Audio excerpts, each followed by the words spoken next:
Good morning students. आज हम एक नया चैप्टर स्टार्ट कर रहे हैं। इनका नाम है संक्रमण और अंतः संक्रमण तत्वों का रसायन, जिसे हम लोग बोलते हैं transition and inner transition elements. तो स्टूडेंट्स, इस चैप्टर को बहुत ही ज़्यादा ध्यान से पढ़ना है, क्योंकि इस चैप्टर से आपको थ्योरी का पोर्शन के साथ साथ आपको इसमें न्यूमेरिकल भी करने का है, थ्योरी भी करना है, और सबसे ज़्यादा इसमें आपको रिएक्शन को बैलेंस भी करना है, जिसमें आपका सोडियम डाइक्रोमेट और पोटेशियम डाइक्रोमेट आएगा। तो इस चैप्टर को जब हम स्टार्ट करें तो बड़ी ध्यान से एक एक चीज़ को, मेरी बातों को ध्यान से सुनिएगा। तो बच्चों, सबसे पहले आता है कि ये जो संक्रमण तत्व है, इसको बोलते क्या है, या इसको जो ट्रांजिशन एलिमेंट को क्यों बोलते हैं, ट्रांजिशन एलिमेंट का मतलब क्या होता है, या संक्रमण तत्व का मतलब क्या होता है। तो बच्चों, सबसे पहले आप देखेंगे कि जो डी ब्लॉक के एलिमेंट्स होते हैं, क्या जो डी ब्लॉक एलिमेंट्स होते हैं उसको अपन क्या बोलते हैं, डी ब्लॉक के जो एलिमेंट्स हैं उसको हम क्या बोलते हैं, उसको अपन बोलते हैं ट्रांजिशन एलिमेंट्स या संक्रमण तत्व कहते हैं। अब इसकी परिभाषा क्या है कि संक्रमण तत्व ऐसे तत्वों को कहा जाता है, या ट्रांजिशन मेटल्स ऐसे मेटल्स को कहा जाता है जिसमें डी ऑर्बिटल जो है वो पार्शियली कंप्लीट हो, मतलब जिसमें डी ऑर्बिटल्स आपके पार्शियली कंप्लीट हो या आंशिक रूप से भरे हो, पार्शियली कंप्लीट हो, ऐसे ब्लॉक को हम क्या बोलेंगे, डी ब्लॉक एलिमेंट्स कहेंगे। या फिर डी ब्लॉक एलिमेंट्स के दूसरा डेफिनेशन ये है कि अगर अपन देखें कि किसी भी एलिमेंट्स का जो नॉर्मल स्टेट होता है या नॉर्मल ग्राउंड स्टेट होता है, दो स्टेट होती है, एक होगा नॉर्मल स्टेट और एक होगा नॉर्मल ऑक्सीडेशन स्टेट, मतलब सामान्य ऑक्सीकरण अवस्था में या सामान्य अवस्था में, जिसमें डी कक्षक जो है आपके आंशिक रूप से भरे हों, पार्शियली भरे हों, पूरे भरे नहीं हों, ऐसे ब्लॉक को अपन बोलते हैं डी ब्लॉक एलिमेंट्स। तो सबसे पहले जब हम डी ब्लॉक पढ़ें तो आप उसका डेफिनेशन याद करिए और उसके टाइप याद करें। तो स्टूडेंट, तो इसमें पहला जो पॉइंट आएगा डी ब्लॉक में जो पढ़ोगे संक्रमण तत्व या ट्रांजिशन एलिमेंट, तो पहले आता है इसकी परिभाषा, जिसको अपन क्या बोलते हैं, इसका डेफिनेशन। उसके बाद हम देखेंगे डी ब्लॉक का इलेक्ट्रॉनिक विन्यास। क्या देखेंगे, डी ब्लॉक का इलेक्ट्रॉनिक विन्यास, या हम इसको बोलते हैं electronic configuration of d block elements. मतलब जो हम ट्रांजिशन एलिमेंट्स को पढ़ें तो हमारे दिमाग में सबसे पहले याद होना चाहिए इसका definition. After definition we have to discuss about the common electronic configuration of d block elements. मतलब जो डी ब्लॉक एलिमेंट्स हैं उसके कॉमन इलेक्ट्रॉनिक कॉन्फ़िगरेशन क्या क्या होंगे, तो ये याद रखिए आप कि इसका जो कॉमन इलेक्ट्रॉनिक कॉन्फ़िगरेशन है वो है n-1, डी में आएगा 1 to 10 electron and ns 1 to 2 electrons. I mean to say that कि n-1 as A bracket, D में 1 to 2 electrons and ns 1 to 2 electrons. So it is possible that कि आपका यहाँ पर n-1 क्यों हुआ है। बहुत सारे स्टूडेंट्स पूछते हैं कि सर यहाँ पर सभी में तो अपन जैसे अपन s ब्लॉक का करते हैं तो ns लिखते हैं, p ब्लॉक का करते हैं तो ns के बाद np लिखते हैं, जैसे s ब्लॉक का देखेंगे तो ns1 या ns2, P ब्लॉक का देखेंगे तो ns2 np 1 to 6। लेकिन जो D ब्लॉक है या जो F ब्लॉक है उस केस में ऐसा क्यों नहीं होता है। और ऐसा क्या है कि D ब्लॉक और F ब्लॉक में आप ध्यान से जब पीरियोडिक टेबल को देखेंगे तो पीरियोडिक टेबल में आपका जो कैल्शियम होता है, कैल्शियम के बाद आता है स्कैंडियम, और जो स्कैंडियम है वहां से स्टार्ट होता है आपका डी ब्लॉक एलिमेंट। ठीक है, स्कैंडियम से आपका स्टार्ट होता है डी ब्लॉक एलिमेंट। और स्कैंडियम से पहले कौन है, तो स्कैंडियम से पहले आपका जो है वो है कैल्शियम। तो कैल्शियम का जो नंबर होता है वो होता है 20 और स्कैंडियम का होता है आपका 21 या 21। तो कैल्शियम में जो आउटर मोस्ट जो सेल होता है वो होता है 4s2, और जो डी ब्लॉक होता है उसमें हम आते हैं 3d में। तो 4s के बाद डायरेक्ट हम कहां से आ गए, 3d में आ गए। 4s के बाद हम कहां पर आ गए, 3d में आ गए। तो कहने का मतलब ये है कि चौथे कोष से जंप करके हम कहां पर इंटर कर रहे हैं, तीसरे कोष में कर रहे हैं। मतलब fourth orbital, after 4 orbital we have to come about 3rd orbital. तो कहने का मतलब ये है, इसीलिए यहां पर 4 से 1 घटाओगे, मतलब चौथे कोष से आप तीसरे कोष में आओगे, फिर आप 5वें कोष से आप चौथे कोष में आओगे, फिर 6वें कोष से आप 5वें कोष में आओगे। तो आप देखोगे कि एक ऑर्बिट की आपकी कमी हो जाती है, इसीलिए यहां पर n-1 लिखा जाता है। अब ये तो हो गया common electronic configuration of d block elements का। इसमें जो होता है सीरीज होती है 4 टाइप की। एक होता है 3D सीरीज, एक होता है 4D सीरीज, एक होता है 5D सीरीज और एक होता है 6D सीरीज। आपको बस सीरीज का नाम लिखना है। First transition series, second transition series, third transition series, fourth transition series, ये आप लिख लेंगे। या हिंदी में बोलेंगे प्रथम संक्रमण तत्व, द्वितीय संक्रमण तत्व, तृतीय संक्रमण तत्व और चतुर्थ संक्रमण तत्व, ये लिखेंगे। आप बताएंगे कि 3D सीरीज में कहां से कहां तक आते हैं, तो आपको अगर पूरा याद है तो आप पूरे के पूरे एलिमेंट्स का नाम लिखिए। अगर याद नहीं है तो उस कंडीशन पे आप डॉट डॉट डॉट करके फर्स्ट और लास्ट के नाम को मेंशन कर दीजिए। जैसे मुझे याद है तो मैं लिखूंगा scandium, titanium, vanadium, chromium, manganese, उसके बाद आपका फेरस, उसके बाद आपका कोबाल्ट, उसके बाद आप लिखूंगा निकिल, उसके बाद लिखूंगा कॉपर, उसके बाद आपका जिंक। अगर आपको पूरे नाम याद नहीं होते हैं बच्चों तो आप डायरेक्ट यहां पर स्कैंडियम का 21 लिख करके जिंक का 30 कर दीजिए, कहानी खत्म। ठीक है, उसी टाइप से 4D में भी आप कर सकते हैं। मुझे जैसे याद है इट्रियम, जिरकोनियम, नियोबियम, मॉलिब्लेडम, है ना, टिक्नीशियम, रुदेनियम, रोडियम, पैलेडियम, सिल्वर और कैडमियम, है ना। ये स्टार्ट होता है आपका कहां से 39 से और खत्म होता है आपका 48 में। तो अगर आपको पूरे एलिमेंट्स यहां बीच के याद नहीं आ रहे हैं तो आप याद तो करना पड़ेगा, है ना। नहीं आ रहे हैं तो आप क्या करिए, डैश डैश करके लिख सकते हैं। उसके बाद 5D सीरीज में आपका आ जाएगा लेंथेनम, हैफनियम, टेंटेलम, टंगस्टन, है ना, rhenium, osmium, iridium, platinum, gold, mercury, है ना। तो ये अगर आपको याद नहीं आ रहे हैं तो डैश करके यहां पर 57 लिखिएगा और यहां पर आप 80 में खत्म कीजिएगा। और इसमें आपका आ जाएगा यहां पर एक्टिनियम से स्टार्ट होगा, ये लेंथेनॉइड की सीरीज है, ये एक्टिनॉइड की सीरीज है। ये आपका स्टार्ट होगा 89 से और आपका बहुत लंबा चलेगा, ये डायरेक्ट चलेगा 104 में आएगा, फिर आएगा 105, फिर 106, फिर 107, 108, 109, 110, फिर 111 एंड 112। ये 10 एलिमेंट्स आएंगे, 10 एलिमेंट।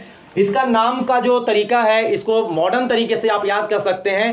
अन, nil, bi, tri, quad, pent, hex, sept, oct, enn. मतलब आपका निल मतलब निल का मतलब 0, अन का मतलब आपका 1, बाई का मतलब 2, ट्राई का मतलब 3, क्वाड का मतलब 4, पेंट का मतलब 5, हैश का मतलब 6, सेप्ट का मतलब 7, आउट का मतलब 8, इन का मतलब 9 और नील का मतलब फिर 0। तो कहने का मतलब आप यहां पर शॉर्टकट में लिख सकते हैं। जैसे 104 है तो अननील क्वाडियम, फिर लिखेंगे अननील पेंटियम, अननील हेक्सियम, अननील सेप्टियम, अननील ऑप्टियम, अननीलियम, अनइनियम, फिर अननीलियम, अनियम और अनबाइयम।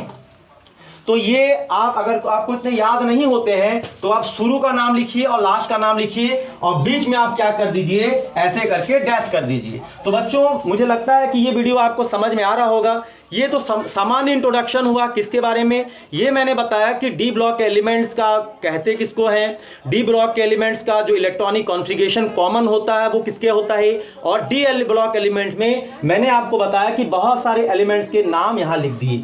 यहाँ पर एक चीज़ ध्यान दीजिएगा स्टूडेंट्स कि एक्टिनियम के बाद यहाँ पर आप 1 स्टार नहीं 2 स्टार लगाइएगा और लेंथेनम के बाद आप 1 स्टार लगाइएगा। स्टार का मतलब क्या हुआ, आप देखते हैं कि 57 के बाद यहां पर डायरेक्ट आएगा 72, तो आपको यहां 14 इलेक्ट्रॉन का डिफरेंस दिखेगा। क्या दिखेगा, difference of 14 electrons between lanthanum and hafnium and difference between 14 electron between actinium and unnilquadium. So I mean to say that the difference of these elements are known as represent about a block elements। मतलब ये हुआ कि 57 के बाद के जो elements आए और 72 से पहले मतलब 58 से लेकर के 71 तक के जो एलिमेंट्स आए उनकी प्रॉपर्टी डी ब्लॉक की प्रॉपर्टी से मैच नहीं करती होगी, इसीलिए उनको अलग से रखा गया है एक प्लेस में जिसको अपन लेंथेनॉइड्स बोलते हैं, है ना। और एक्टिनियम के बाद जो एलिमेंट्स आए, मतलब 90 से लेकर 103 तक जो एलिमेंट्स आए उसको अपन एक्टिनॉइड्स बोलते हैं। जैसे बोलते हैं ना पांचाल नरेश की बेटी पांचाली, गांधार नरेश की बेटी गांधारी, उसी टाइप से आपका लेंथेनम के बाद आने वाले एलिमेंट्स लेंथेनॉइड्स और एक्टिनियम के बाद आने वाले elements actinide. After upcoming element of lanthanum are known as lanthanide. The upcoming element after actinium are known as actinides. I think clear students? तो ये हो गया आपका कंफर्म। अब इसके बाद डी ब्लॉक से क्वेश्चंस कैसे आते हैं ये आप ध्यान दीजिएगा। देखिए डी ब्लॉक से जो प्रश्न हमारे छत्तीसगढ़ बोर्ड और जो दिल्ली बोर्ड या सीबीएसई बोर्ड से क्वेश्चन पूछता है उसके 3 तरीके होते हैं जिससे क्वेश्चन पूछे जाते हैं। तो मैं आपको आज की वीडियो में ये बताऊंगा कि किस प्रकार के क्वेश्चन जो हैं वो आपके बोर्ड एग्जाम में 12th क्लास के छत्तीसगढ़ बोर्ड और सीबीएसई बोर्ड में पूछे जाते हैं। तो बच्चों सबसे पहला जो क्वेश्चन आएगा वो आएगा हमारा कि डी ब्लॉक के तत्वों के गुण, डी ब्लॉक के तत्वों के गुण, the physical property of d block elements. मतलब आपको मैं 10, 12, 15 कुछ ऐसी प्रॉपर्टी बताऊंगा जो केवल डी ब्लॉक के एलिमेंट्स में ही होती है, बाकी आपको किसी में नहीं मिलेगी।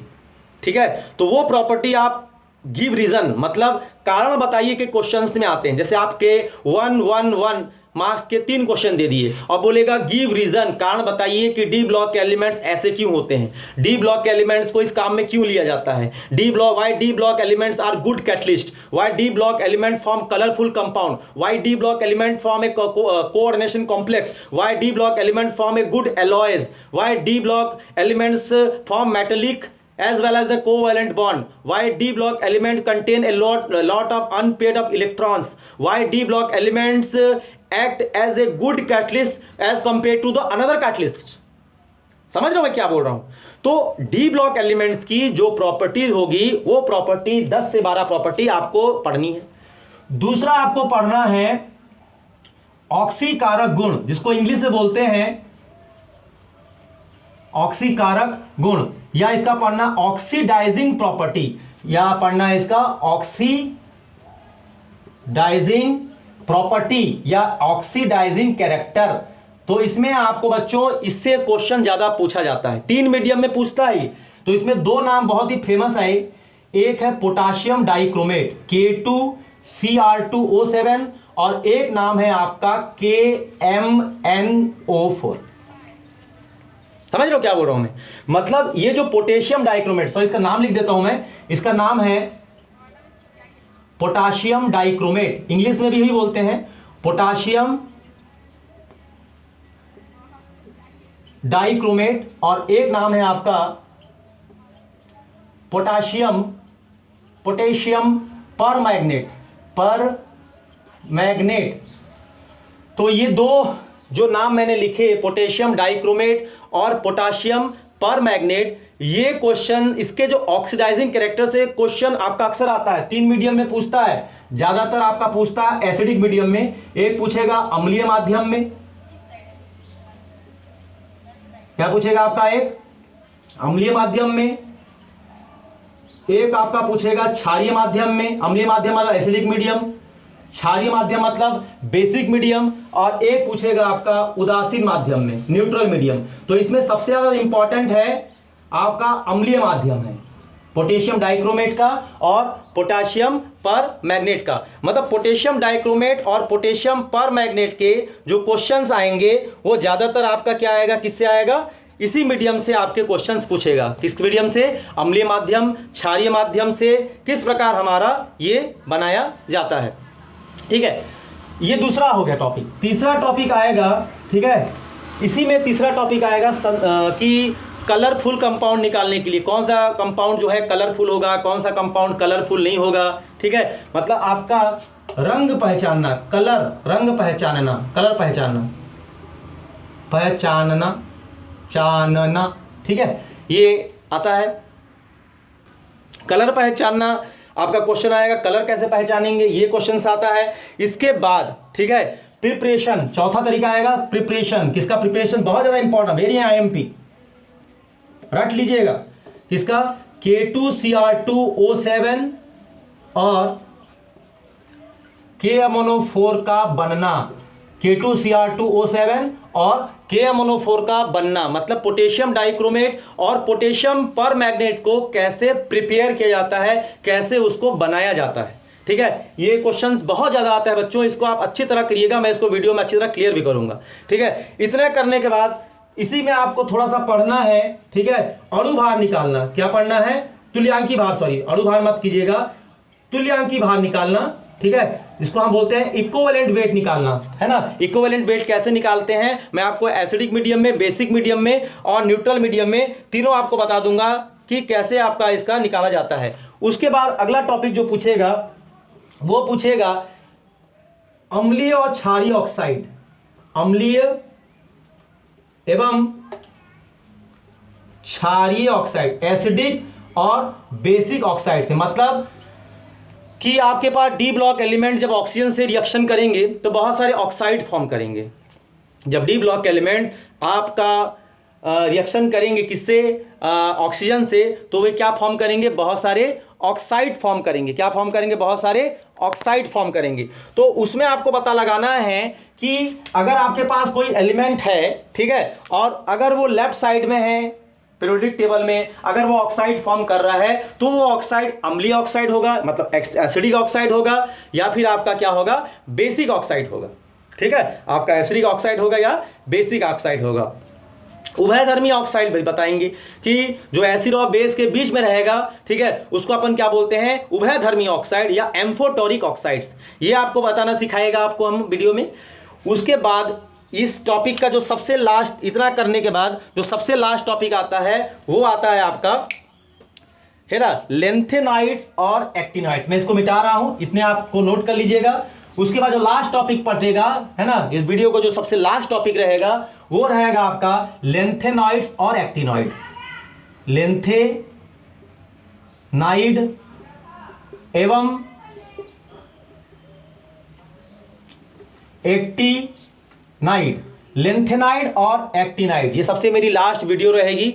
इसमें मैं आपको लेंथेनाइड और एक्टिनाइड का नेम, उसके इलेक्ट्रॉनिक कॉन्फ़िगरेशन, उसकी फिजिकल और केमिकल प्रॉपर्टी, मतलब भौतिक और रासायनिक गुण, दोनों को एफ ब्लॉक में क्यों रखा गया है। अगर एफ ब्लॉक में रखा गया है तो एक को 4F क्यों बोलते हैं, दूसरे वाले को 5F क्यों बोलते हैं, और दोनों को एफ में क्यों रखा गया है। अगर एफ में रखा गया है तो उन दोनों के बीच में, मतलब लेंथेनाइड और एक्टिनाइड के बीच में क्या समानताएं होंगी और लेंथेनाइड और एक्टिनाइड के बीच में क्या डिफरेंस होगा। तो ये सब चीज़ें हम इसके बारे में डिस्कस करेंगे। तो जब हम लेंथेनाइड और एक्टिनाइड पढ़ेंगे तो ज़्यादातर जो बोर्ड एग्जाम में क्वेश्चन पूछा जाता है वो ये पूछा जाता है कि लेंथेनाइड और एक्टिनाइड में समानता, similarity between lanthanide and actinide. क्या पूछेगा, लेंथेनाइड एवं एक्टिनाइड में समानता, सिमिलैरिटी। और दूसरा क्या पूछेगा, similarity between lanthanide and actinide. दूसरा क्या पूछेगा, लेंथेनाइड एवं एक्टिनाइड में विभेद, डिफरेंस। फिर पूछेगा दोनों की क्या, ऑक्सीकरण संख्या, मतलब ऑक्सीडेशन नंबर, किसका किसका, लेंथेनाइड का और एक्टिनाइड का, जो आपका ऑक्सीजन नंबर आएगा।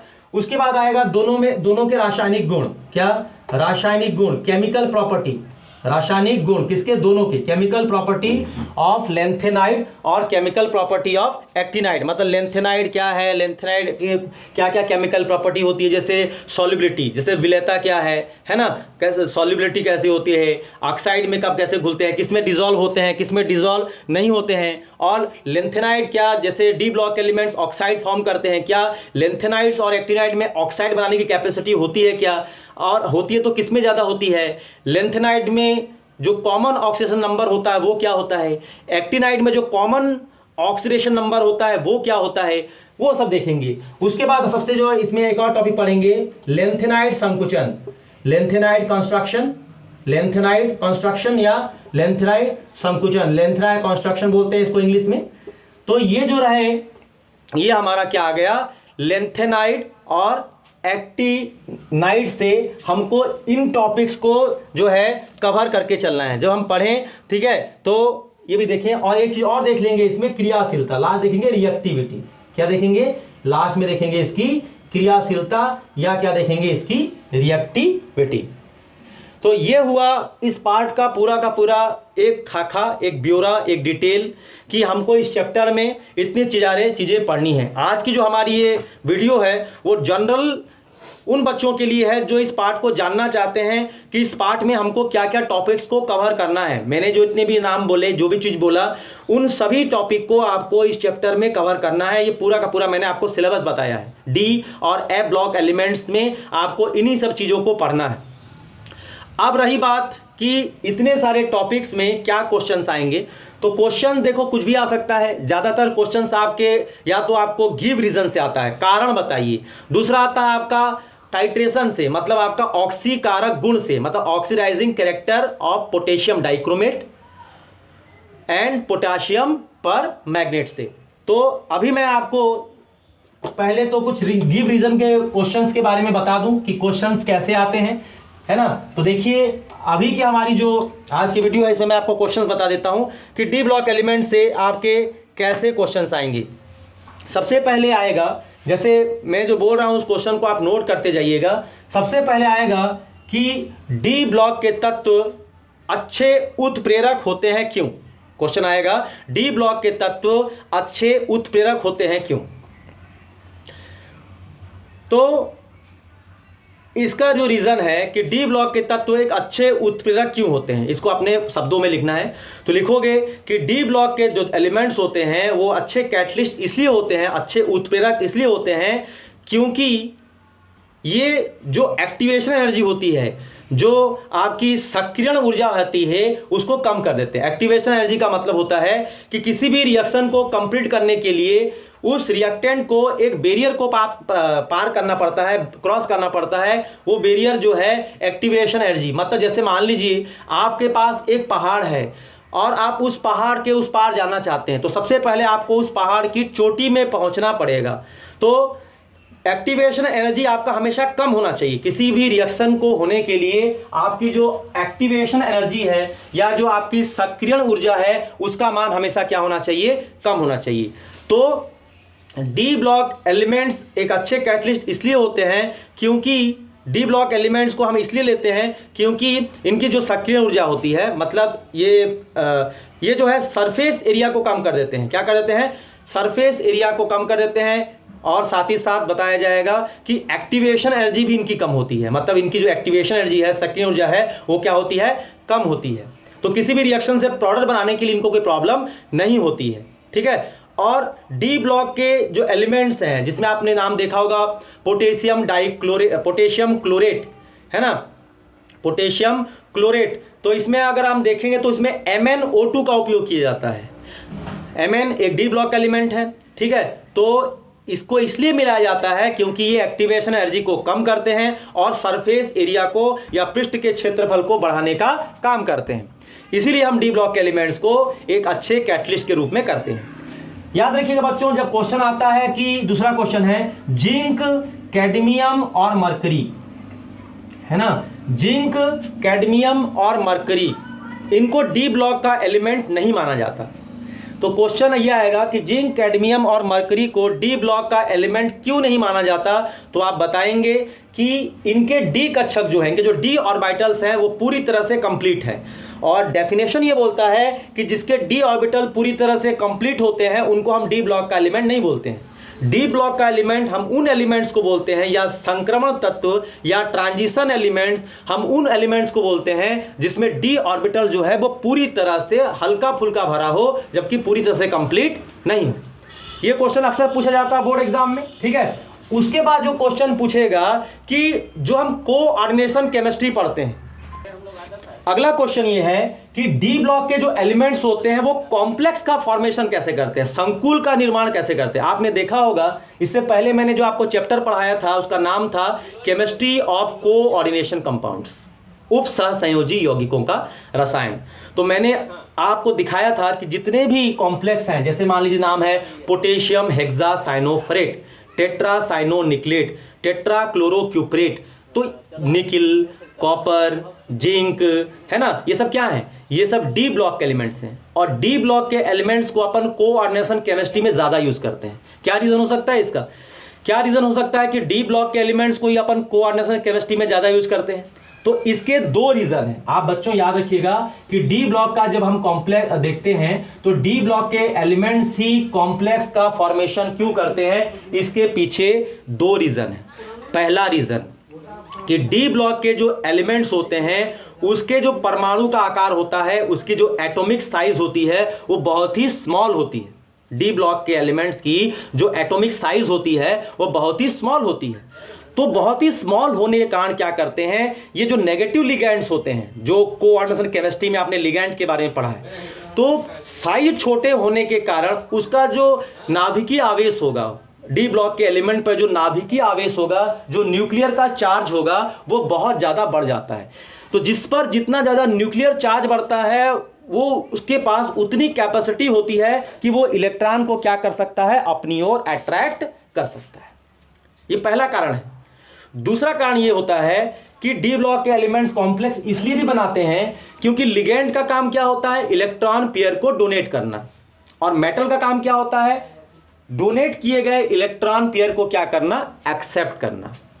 तो बच्चों अगर लिगेंड का काम डोनेट करना है, मेटल का काम इलेक्ट्रॉन पेयर को एक्सेप्ट करना है, तो उस मेटल के पास मतलब डी ब्लॉक का जो एलिमेंट्स होते हैं उनके पास इतनी कैपेसिटी होती है, इतनी कैपेबिलिटी होती है कि वो लिगेंड के द्वारा डोनेट किए गए पूरे के पूरे इलेक्ट्रॉन को अपनी तरफ ट्रैप कर लेते हैं, पूरे के पूरे इलेक्ट्रॉन को अपनी ओर खींच लेते हैं, क्योंकि डी ऑर्बिटल में इनके पास वैकेंट डी ऑर्बिटल्स होते हैं, रिक्त डी कक्षक होते हैं।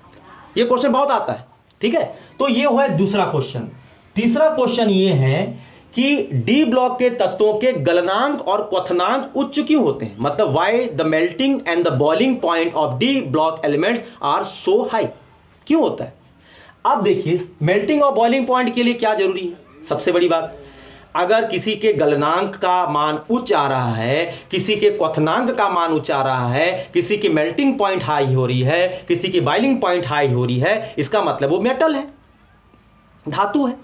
तो कहने का मेरा तात्पर्य है कि ये जो डी ब्लॉक के एलिमेंट्स हैं ये मेटेलिक बॉन्ड फॉर्म करते हैं, धात्विक बंध बनाते हैं, मेटेलिक बॉन्ड। जैसे ये मेटेलिक बॉन्ड बनाएंगे तो इनकी जो लैटिक्स एनर्जी है, जिसको हम लोग जालक ऊर्जा बोलते हैं, जालक ऊर्जा, लैटिस एनर्जी, ये बढ़ जाती है। तो जालक ऊर्जा अगर बढ़ गई, लैटिस एनर्जी बढ़ गई, तो आपका मेल्टिंग पॉइंट और बॉइलिंग पॉइंट बढ़ना भी स्वाभाविक सी बात है। ये इसका रीजन लिखेंगे आप। चौथा जो क्वेश्चन आएगा है ना कि डी ब्लॉक एलिमेंट्स में जो है ये जो है इसके कंपाउंड जो है वो कलरफुल क्यों होते हैं, इसके कंपाउंड जो है कलरफुल क्यों होते हैं, डी ब्लॉक के जो कंपाउंड होते हैं कलरफुल क्यों होते हैं, डी ब्लॉक के जो कंपाउंड्स हैं ये कलरफुल क्यों होते हैं। देखिए ऑलमोस्ट है ना, हमने इस बात को अभी समझा डी ब्लॉक एलिमेंट में पढ़ने के बाद कि जितने भी डी ब्लॉक के एलिमेंट्स होते हैं उनकी डेफिनेशन क्या है कि d block elements are those element in which they have partially filled otherwise incomplete d orbital in their valence shells. मतलब उनके वैलेंस सेल में जो इलेक्ट्रॉन है वो पेयर्ड नहीं है, वो पूरे के पूरे इलेक्ट्रॉन आपके क्या है, अनपेयर्ड है। कहने का मतलब सिंगल सिंगल सिंगल सिंगल सब लगे हुए हैं। आया बात समझ में, पेयर्ड है लेकिन फुल पेयर्ड नहीं है। तो जिसमें इलेक्ट्रॉन पूरी तरह से पेयर्ड नहीं होता है वो जो है कलरफुल कंपाउंड बनाता है। लेकिन ये नियम, ये रूल केवल उन्हीं एलिमेंट्स के लिए फॉलो होगा जिसमें डी में इलेक्ट्रॉन अनपेयर्ड होंगे। आपके 3 नाम में नहीं फॉलो होगा, जिंक में नहीं होगा, कैडमियम में नहीं होगा और मरकरी में नहीं होगा। याद रखिएगा, क्वेश्चन आता है कि जिंक, कैडमियम और मरकरी जो है वो कलरफुल कंपाउंड फॉर्म नहीं करते हैं। मतलब जिंक, कैडमियम और मरकरी जो है तो उसी खानदान में, लेकिन उस खानदान से बाहर है, डी ब्लॉक एलिमेंट में रखे गए ना। मतलब बोलते हैं ना, कुछ लोग जो हैं उस फैमिली में हैं, लेकिन उस फैमिली से उसको कोई मतलब नहीं। बोलते ना, काम का ना काज का, दुश्मन अनाज का, वही। ठीक है, तो जिंक, कैडमियम, मरकरी है डी ब्लॉक एलिमेंट में, लेकिन डी ब्लॉक एलिमेंट की कोई भी प्रॉपर्टी, जो प्रॉपर्टी मैं आपको बताने वाला हूं, उन प्रॉपर्टी में कोई भी प्रॉपर्टी जो है वो जिंक, कैडमियम और मरकरी जो है शो नहीं करेगा। ना तो ये कलरफुल कंपाउंड बनाएगा, ना तो ये उतना अच्छा कैटलिस्ट होगा, उत्प्रेरक होगा, और ना ही आपका ये क्या करेगा, किसी प्रकार के बाकी जो कॉम्प्लेक्स बनाते हैं, बाकी लोग अच्छे कॉम्प्लेक्स बनाते हैं, कलरफुल कॉम्प्लेक्स बनाते हैं, लेकिन ये भाई साहब लोग उतने अच्छे कॉम्प्लेक्स नहीं बना पाते, संकुल नहीं बना पाते। तो ये क्वेश्चंस आ गए इसमें। अब ये आता है कि डी ब्लॉक के जो एलिमेंट्स हैं वो परिवर्ती संयोजकता प्रदर्शित करते हैं, variable oxidation number. D block के एलिमेंट का अगर हम ऑक्सीडेशन नंबर की बात करें तो डी ब्लॉक के एलिमेंट में मैग्नीज एक ऐसा एलिमेंट है, या मैग्नीज एक ऐसा तत्व है जिसकी उच्चतम ऑक्सीकरण अवस्था होती है, हाईएस्ट ऑक्सीडेशन नंबर, वो होता है +7। कितना होता है? +7 होता है। बाकी लोगों का कहां स्टार्ट होगा? तो डी ब्लॉक में देखोगे, जब आप डी ब्लॉक का मैं आपको ऑक्सीडेशन नंबर के बारे में बताऊंगा, तो आपकी जो स्टार्टिंग होगी वो +1 से होगा, और जाएगा कहां तक? यह आपका जाएगा +7 तक जाएगा, और +7 केवल एक बंदा शो करेगा, उस बंदे का नाम है मैग्नीज, है ना। और बाकी 1 2 3 4 5 6 7 शो करेंगे, लेकिन जो कॉमन ऑक्सीडेशन नंबर होगा डी ब्लॉक के एलिमेंट का वो होगा +2। क्या हो जाएगा? प्लस। तो क्वेश्चन आएगा कि वेरिएबल वैलेंसी, वेरिएबल वैलेंसी मतलब क्या बोलते हैं? परिवर्ती संयोजकता।